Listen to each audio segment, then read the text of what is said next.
This video sponsored by EduQuest, digital marketing online course in Tamil. The struggle to find courses that truly speak your language, it's finally over.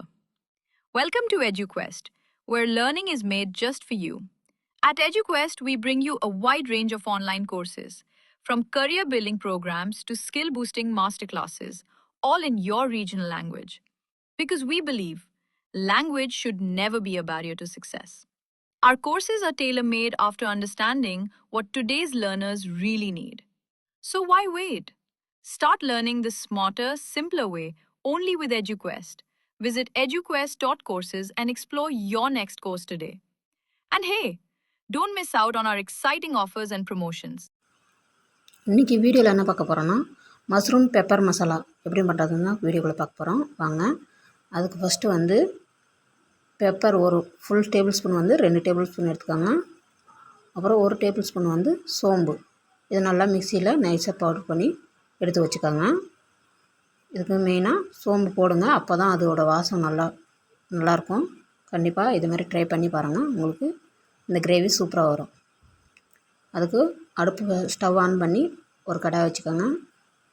இந்த கடாயில் எண்ணெய் கொஞ்சம் அதிகமாகவே தேவைப்படுங்க. அதுக்கு எண்ணெய் கொஞ்சம் ஊற்றிக்கிட்டு இதில் 2 பிரிஞ்சி இலை, 2 கிராம்பு, ஒரு 2 பட்டை, ஒரு ஏலக்காய் இது போட்டோடனே பொரிஞ்சதும் இதில் 4 மீடியம் சைஸ் வெங்காயத்தை நான் வெட்டி வச்சுருக்கேன். பொடிசாக நல்லா வெட்டி வச்சுக்கோங்க.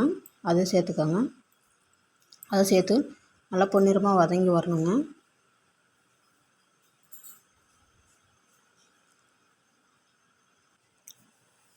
வெங்காயம் வதங்கி வரதுக்காக 1 ஸ்பூன் உப்பு சேர்த்துக்கோங்க. அப்படியே 1 ஸ்பூன் வந்து இஞ்சி பூண்டு பேஸ்ட் வந்து சேர்த்துக்கோங்க. சேர்த்து நல்லா பச்சை வாடெல்லாம் போட்டுங்க. இப்போ வெங்காயம் நல்லா வதங்கி வந்துச்சு. இப்போ வந்து வெட்டி வச்சேன் நான் 3 தக்காளி, சின்ன தக்காளி தாங்க, பெருசாக இருந்தால் 2 தக்காளி சேர்த்துக்கோங்க. அதையும் சேர்த்து நல்லா பொடிசாக வெட்டி வச்சுருக்கேன். அதையும் சேர்த்து நல்லா கொலைய வதக்கி விடணும். இப்போ இதில் கொஞ்சமாக மஞ்சள்தூள், 2 டீஸ்பூன் மல்லித்தூள், 1 டீஸ்பூன் வந்து தனி மிளகாத்தூள் இதை சேர்த்து நல்லா எண்ணெய் பிரியிற வரலும் வதக்கி விடுங்க. வதங்கினதும் இதில் வந்து நான் வெட்டி வச்ச மஷ்ரூமையும் நல்லா க்ளீன் பண்ணி கழுவி எடுத்து வச்சுருக்காங்க. அதையும் இதுலேயே சேர்த்து ஒரு கிளறி மூடி வச்சுருங்க.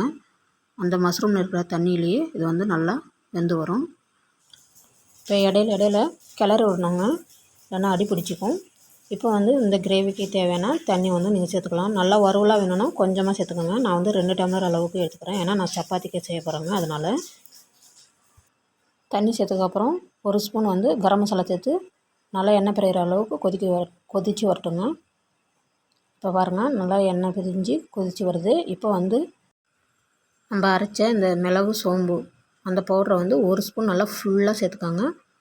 அப்போ வந்து கிரேவி நல்லாயிருக்கும். அவ்வளோதாங்க. இப்போ ஸ்டவ் ஆஃப் பண்ணிவிடுங்க.